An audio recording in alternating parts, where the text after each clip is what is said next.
નમસ્કાર મિત્રો, self enumeration સ્વગણતરી શરૂ થઈ ચૂકી છે.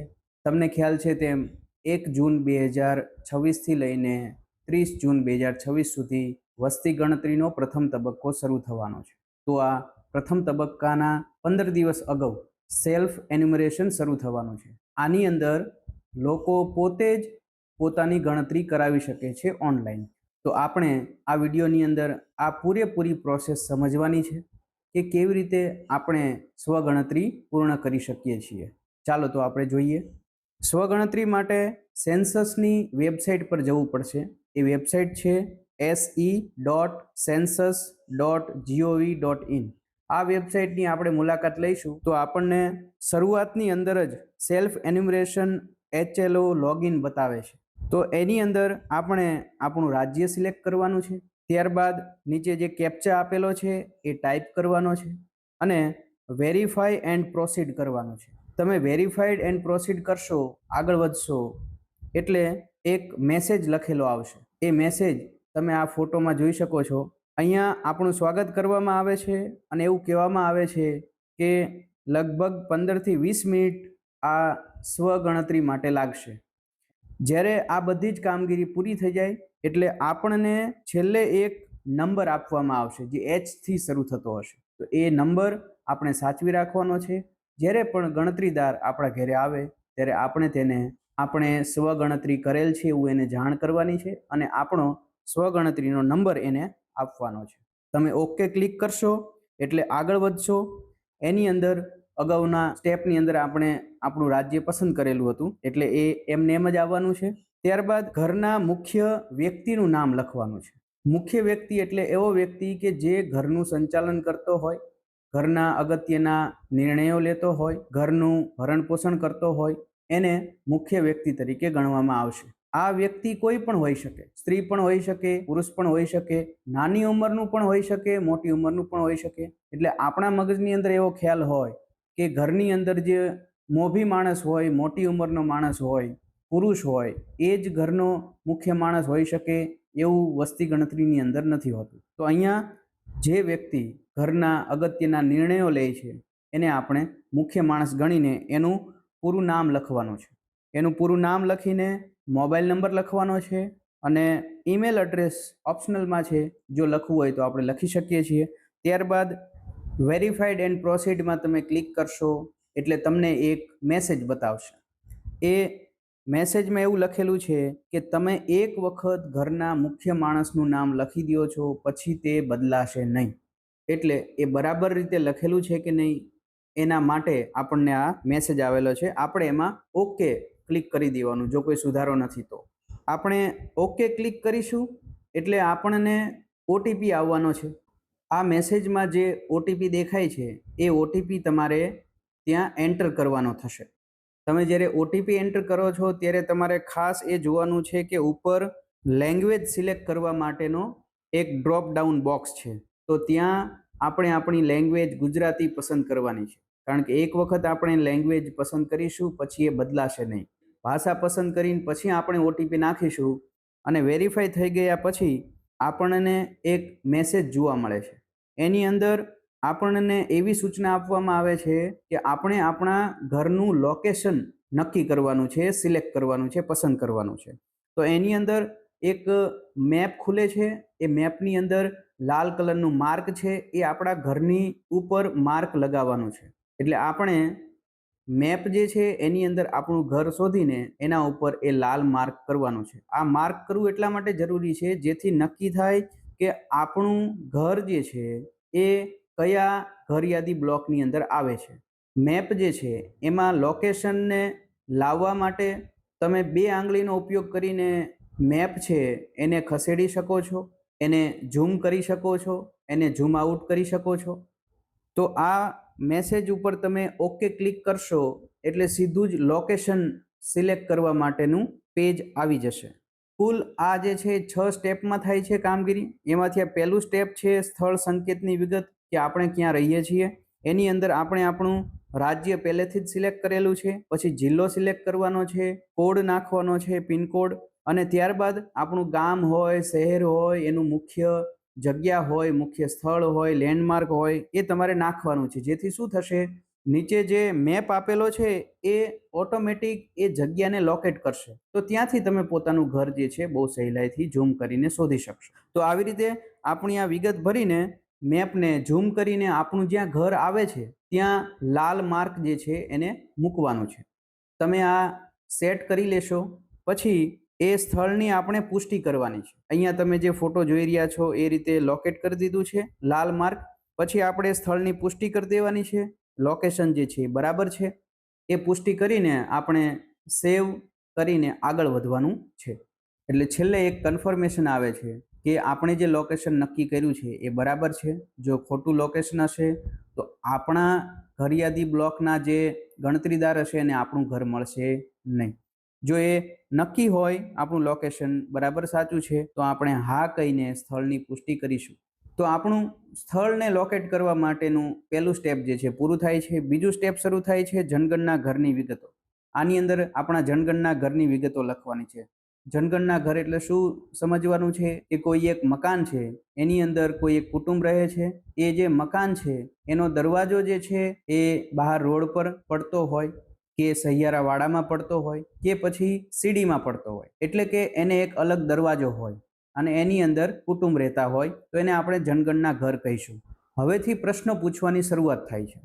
એમાં પહેલો પ્રશ્ન છે જનગણના ઘરના ભોંયતળિયામાં વપરાયેલ મુખ્ય સામગ્રી, એટલે કે જે ઘરમાં કુટુંબ રહે છે એ ઘરનું ભોંયતળિયું કઈ વસ્તુનું બનેલું છે, મુખ્ય વસ્તુ એમાં કઈ છે, વધારે પ્રમાણમાં વસ્તુ કઈ છે, એ વિગત અહીંયા આપણે પસંદ કરવાની છે. બીજો પ્રશ્ન છે જનગણના ઘરની દિવાલમાં વપરાયેલ મુખ્ય સામગ્રી, એ પસંદ કરીને આપણે આ પ્રશ્નનો જવાબ દેવાનો છે. ત્યારબાદ આગળનો પ્રશ્ન છે જનગણના ઘરની છતમાં વપરાયેલ મુખ્ય સામગ્રી, એ આપણે અહીંયા પસંદ કરવાની રહેશે. જો 2 માળનું મકાન હોય તો છત જે છે સૌથી ઉપર રહેશે, અને જો ઉપરના માળમાં કોઈ કુટુંબ રહેતું હોય, ભાડે આપેલું હોય કોઈ કુટુંબ રહેતું હોય, તો નીચેના ઘરવાળાની છત જે છે એ ઉપરના ઘરવાળાનું ભોંયતળિયું થશે અને ઉપરના ઘરવાળાની છત જે છે એ સૌથી ઉપરની છત ગણાશે. તો અહીં જનગણના ઘરની છતની વપરાયેલ મુખ્ય સામગ્રી જે છે એ પસંદ કરવાની છે. ત્યારબાદ આગળ જનગણના ઘરની સ્થિતિ કેવી છે, સારી છે, રહેવા લાયક છે કે ખંડેર હાલતમાં છે. તો આપણું ઘર જેવું હોય, જેવી સ્થિતિમાં હોય એ આપણે પસંદ કરીને આગળ વધવાનું છે. આ સ્ટેપનો ડેટા આપણે ભરી દઈશું એટલે આપણે સેવ કરો અને આગળ વધો એ બટન આપણે દબાવીશું. હવે પુષ્ટિકરણ માટે પાછો મેસેજ આવે છે આ સ્ટેપ માટેનો, એટલે એની અંદર હા કરીને આપણે આગળ ચાલુ રાખશું. ત્રીજું સ્ટેપ છે એની અંદર સામાન્ય માહિતીઓ આપણે ભરવાની છે. તો કુટુંબના મુખ્ય માણસ સંબંધિત વિગતો જે છે એને સંલગ્ન પ્રશ્નો આની અંદર પૂછેલા છે. એની અંદર કુટુંબમાં સામાન્ય રીતે રહેતી કુલ વ્યક્તિઓની સંખ્યા લખવાની છે. આની અંદર આપણે કુટુંબમાં નાના શિશુઓ જે છે એની પણ ગણતરી કરવાની છે, વૃદ્ધ લોકોની પણ ગણતરી કરવાની છે. એટલે એ જનગણના ઘરની અંદર જેટલા પણ સભ્યો રહે છે એ તમામનો આંકડો અહીંયા લખવાનો રહે છે. મુલાકાતી હોય, મહેમાન હોય તો એમનો આંકડો અહીંયા લખવાનો હોતો નથી. આગળ પ્રશ્ન છે કુટુંબના મુખ્ય માણસનું નામ, જે આપણે અગાઉ લખેલું છે એ અહીંયા છાપેલું આવશે.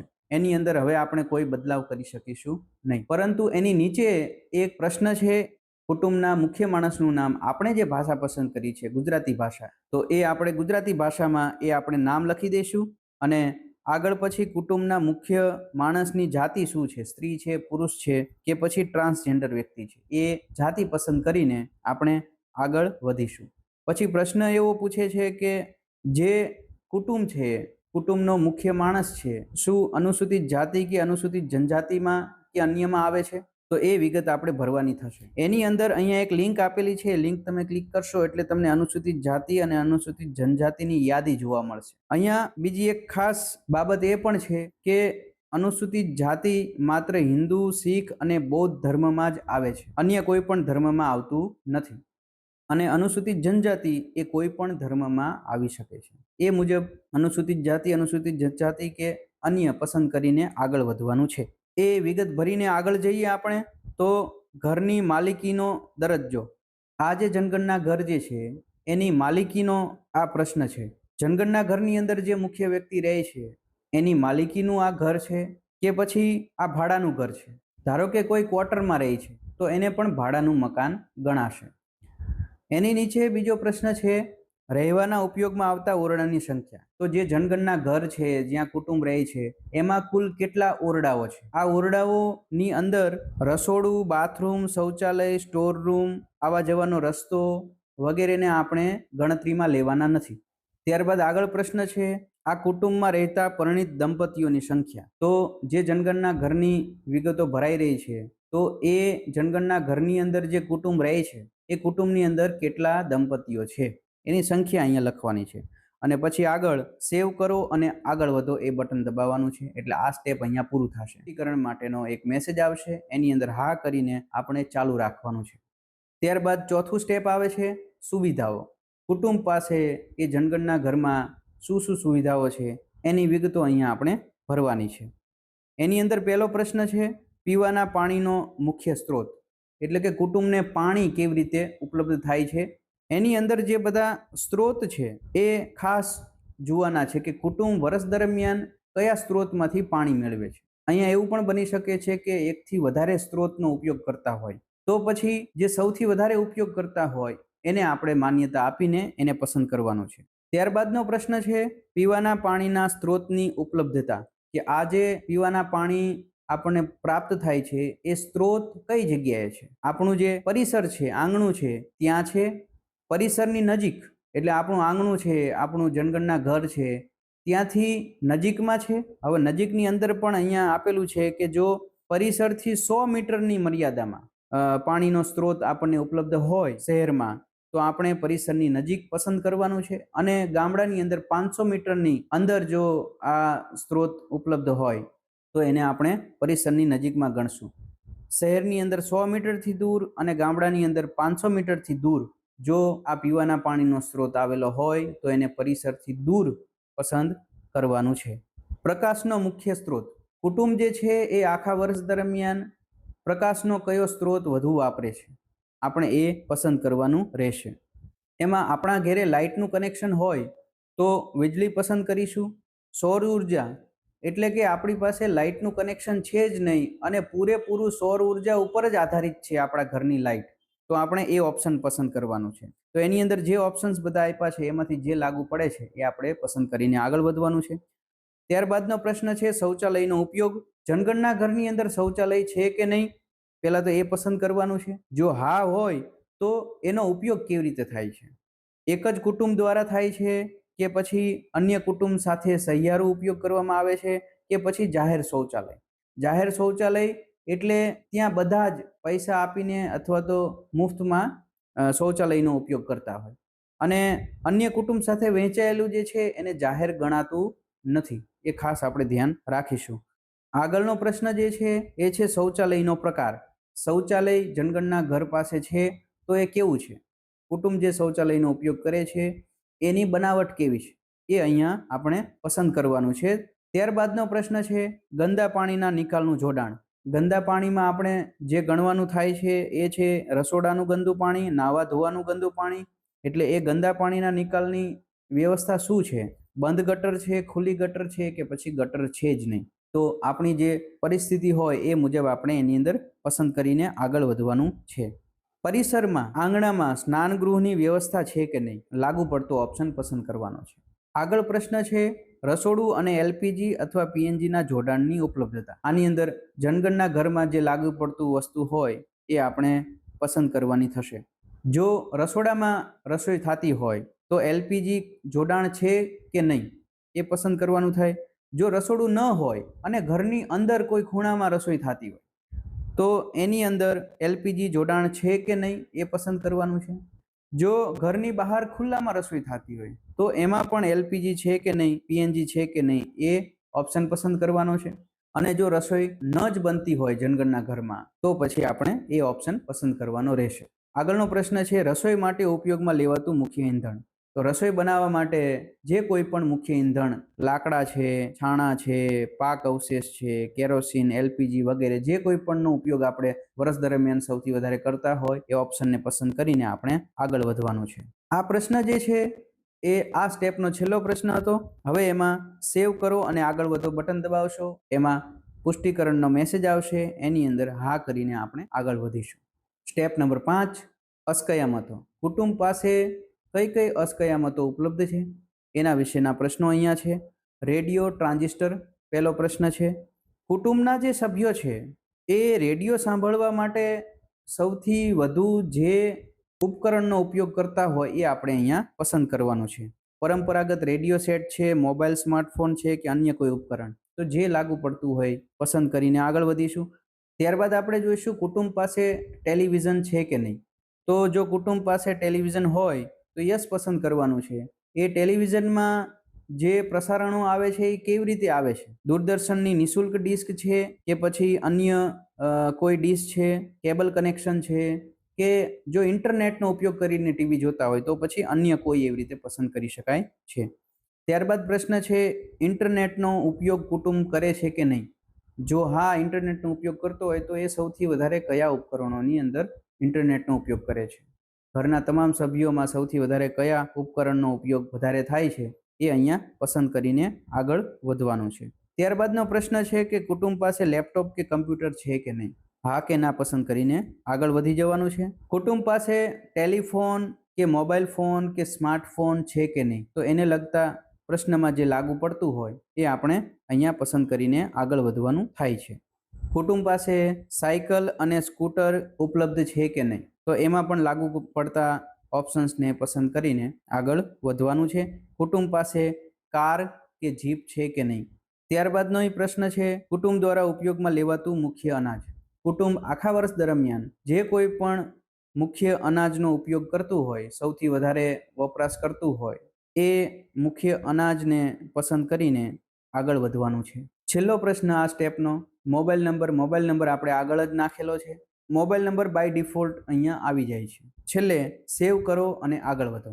એક મેસેજ ફરીથી આવશે પુષ્ટિકરણનો, એમાં આપણે હા કરીને આગળ વધીશું. છેલ્લું સ્ટેપ, છઠ્ઠું સ્ટેપ, આપણે અત્યાર સુધી જેટલા પણ સ્ટેપની બધી વિગતો ભરી છે એ બધી જ વિગતો આપણને અહીંયા એક સાથે દેખાશે, ક્રમશઃ દેખાશે સ્ટેપ પ્રમાણે.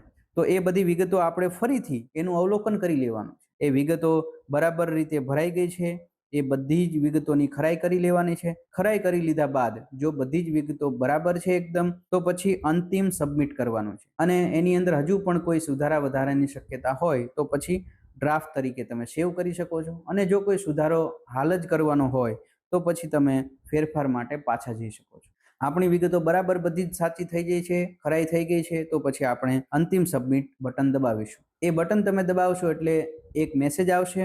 એ મેસેજ મુજબ તમે આ જે ડેટા સબમિટ કરો છો એમાં હવે પછી કોઈ જ સુધારો થઈ શકશે નહીં. એમાં તમે હા કરીને આગળ વધજો. તમે આગળ વધશો એટલે તમને છેલ્લો એક મેસેજ આવશે, તમારું સ્વગણતરીની કામગીરી જે છે એ અહીંયા તમે પૂરી કરી છે, એ સબમિટ થઈ ગઈ છે, એનો તમને મેસેજ આવશે. અને સાથે તમને સ્વગણતરી આઈડી આવશે, સેલ્ફ એન્યુમરેશનની આઈડી આવશે. એ તમારે નોંધી રાખવાનું છે. અને જ્યારે પણ ગણતરીદાર આપણા ઘરે આવે ત્યારે આપણે એને સ્વગણતરી આઈડી આપવાનું રહેશે. તમે જ્યારે આ સબમિટ કરી દો છો તો આપણે આપણો મોબાઈલ નંબર પણ એની અંદર એન્ટર કરેલો હતો, તો એ મોબાઈલ પર આપણને મેસેજ પણ આવી જશે કે આપણું સેલ્ફ એન્યુમરેશન પૂરું થયું છે અને એનું આઈડી જે છે એ આ છે, જેને આપણે સાચવીને રાખવાનું છે અને જ્યારે પણ ગણતરીદાર આવે ત્યારે તેને આપવાનું છે. તમે આ ફોટામાં જોઈ શકો છો એમ ઉપર જે ગુજરાત લખેલું છે ત્યાં તમે લાલ કલરનું તીર જોશો. એ તીર ઉપર તમે ક્લિક કરશો. એ તીર જે છે એ લોગ આઉટ માટેનું છે. એ તીર ઉપર તમે ક્લિક કરશો એટલે તમને આ મેસેજ દેખાશે કે શું તમે ખરેખર લોગ આઉટ કરવા માંગો છો. પછી એની અંદર હા કરીને આપણે બહાર નીકળી જવાનું છે. એટલે સેલ્ફ એન્યુમરેશન વાળું પહેલું પેજ જે આપણે શરૂઆત કરી હતી ત્યાં આપણે પહોંચી જઈશું લોગિન વાળા પેજમાં. તો આ રીતે આપણે આખી પ્રોસેસ જે છે એમાંથી પસાર થઈને આપણી રાષ્ટ્રીય જવાબદારી છે એને આપણે નિભાવીશું. ખૂબ ખૂબ આભાર.